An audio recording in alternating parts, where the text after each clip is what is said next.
Hello everyone. आप जैसा कि आप समझ गए ही होंगे कि रेलवे का अलाइनमेंट कैसे चेक किया जाता है और कैसे किस अलाइनमेंट से रेलवे जाती है, सब समझ गए होंगे। अब समझने से तो सब काम चलता नहीं है, क्योंकि बोर्ड में लिखना भी पड़ता है। तो थोड़ा देख लेते हैं कि क्या क्या कंटेंट लिखना चाहिए। तो सबसे पहले देख लिए, normally a direct straight route connecting to point is the shorter and most economical route for the railway. वही मैटर बताए हैं कि अगर एक जगह से दूसरे जगह जाना है तो डायरेक्ट हम एक ऐसा पॉइंट लेंगे कि जो सबसे कम डिस्टेंस वाला हो, इकोनॉमिकल होता है, तो इसको लिया जा सकता है। लेकिन बहुत सारा डिफ़िकल्टीज है जिसको देखते हुए दूसरा अलाइनमेंट को भी ले लिया जाता है। अब लिख रहा था, various factor involve in the selection of good alignment of the Indian railway are following. अब कौन कौन फैक्टर है जो आपके अलाइनमेंट को सेट करने के लिए प्रभावित करता है। तो आप देख लेते हैं, ऑब्लिगेटरी और नॉन ऑब्लिगेटरी पॉइंट। ऑब्लिगेटरी और नॉन ऑब्लिगेटरी पॉइंट क्या होता है, इसके बारे में कुछ पढ़ लेते हैं। These are the points through which the railway line must pass due to political, strategical and a commercial reason। मतलब हो गया कि ऑब्लिगेटरी पॉइंट या कंट्रोलिंग पॉइंट वैसा पॉइंट होता है कि जिस पॉइंट से रेलवे गाड़ी को पास करना ही पड़ेगा। अब रीजन क्या क्या हो सकता है, पॉलिटिकल रीजन हो सकता है, स्ट्रेटजिकल रीजन हो सकता है, कमर्शियल रीजन हो सकता है, ईटीसी कोई भी रीजन हो सकता है। तो हम सबसे पहले देखते हैं कि थोड़ा इसको फिगर पॉइंट ऑफ व्यू से समझ लेते हैं कि क्या होता है। तो मान लीजिए कि यह एक पॉइंट हो गया आपका सीतामढ़ी हो गया यह, और ये हो गया आपका मुजफ्फरपुर। और सीतामढ़ी से मुजफ्फरपुर हमको जाना है। मान लीजिए कि सीतामढ़ी से मुजफ्फरपुर जाना है, बीच में मान लीजिए कि किसी नेताजी का घर पड़ता है। तो नेताजी का घर पड़ता है, तो नेताजी क्या चाहेंगे कि नहीं, कि गाड़ी हमारे गांव से होकर जाए, ताकि हमारे हमारे गांव के लोग ये भी समझे अपना पॉलिटिकल एजेंडा के लेकर, कि गांव के लोग हमारा यही समझे कि हमने रेलवे गाड़ी को इस जगह भेजा क्योंकि हमको वोट बैंक बने। और सेकेंड मैटर ये भी हो सकता है, आप कह रहा है स्ट्रेटजिकल रीजन क्या होता है।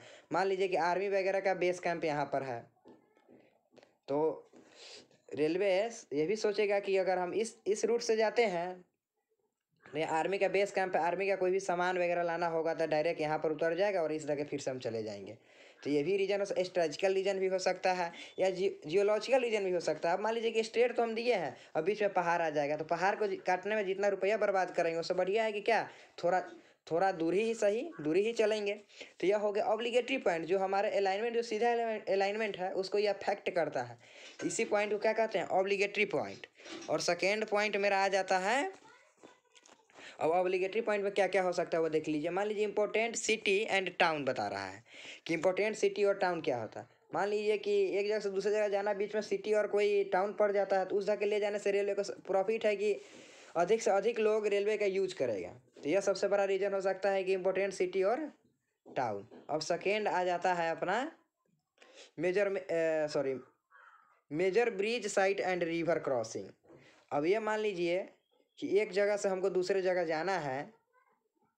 अब एक जगह से दूसरे जगह जाना है, मान लीजिए कि एक पॉइंट ये हुआ, दूसरा पॉइंट ये होगा, एक जगह से दूसरे हमको यहाँ से जाना है। अब जाना है तो बीच में हमारा रिवर ऑटोमेटिक एक जगह बना हुआ है।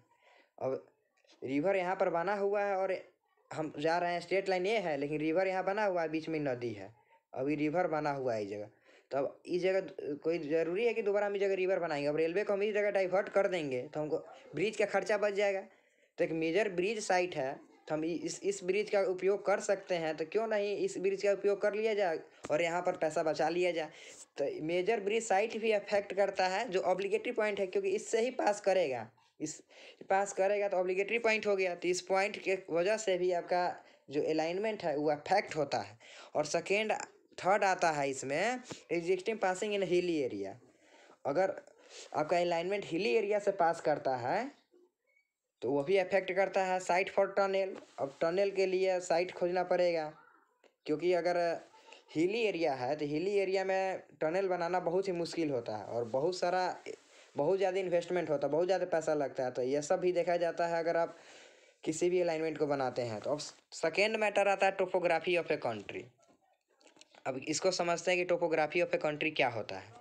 अब इस पॉइंट को आप समझ लेते हैं। लिख रहा है कि the alignment of a new railway line depends upon the topography of a country, following situation में भी एराइज। अब कहने का मतलब है कि कौन कौन सा सिचुएशन एराइज होगा अगर टोपोग्राफी ऑफ ए कंट्री की बात किया जाए। तो अब टोपोग्राफी में कौन कौन सा आ सकता है, या तो प्लेन अलाइनमेंट होगा तो कोई दिक्कत ही नहीं है हम लोग को। एक जगह से दूसरी जगह जाना है, अगर प्लेन अलाइनमेंट होगा तो कोई दिक्कत ही नहीं है, आराम से हम सीधे ले जाएंगे। अगर वैली अलाइनमेंट होगा, वैली होगा तो वहाँ पर क्या, वैली मतलब क्या हो गया, गहरापन, जहाँ पर बहुत सारा खाई है, तो खाई है तो वहाँ पर रेल हमको क्या ब्रिज बनाना पड़ेगा, तो ब्रिज बनाना पड़ेगा, तो यह सबसे बड़ा डिफिकल्ट मैटर है। सबसे बड़ा डिफिकल्ट मैटर है कि हमको ब्रिज बनाना पड़ जाएगा। अब ये देख लीजिए, और बाद क्रॉसेस कंट्री, अगर किसी कंट्री को एक जगह से दूसरे जगह जाने के लिए कोई कंट्री को क्रॉस करता है तो उससे परमिशन लेना पड़ जाएगा। या माउंटेन अलाइनमेंट, अगर माउंटेन अलाइनमेंट है तो यहाँ पर क्या हमको टनल बनाना पड़ जाएगा, यहाँ पर जाने के लिए रेलवे को टनल बनाना पड़ जाएगा अगर हिली एरिया है तो। सॉरी, यह हिली, मान लीजिए कि यह हिली एरिया है, हिली एरिया है, मान लीजिए, देख एक फिगर पॉइंट ऑफ व्यू से हम आपको समझाते हैं कि अगर यह हिली एरिया है, अगर यह हिली एरिया है तो यहाँ से हम तो ऐसे रेलवे को ले नहीं जा सकते हैं, जब भी जाएगा तो ऐसे जाएगा, और ऐसे जाने के लिए हमको क्या टनल बनाना पड़ेगा, टनल के लिए सबसे ज़्यादा इन्वेस्टमेंट करने का जरूरी पड़ता है। तो ये सब जो पॉइंट है, टोपोग्राफी ऑफ ए कंट्री हो या ऑब्लिगेटरी और नॉन ऑब्लिगेटरी पॉइंट हो, ये सब आपके अलाइनमेंट को अफेक्ट करता है।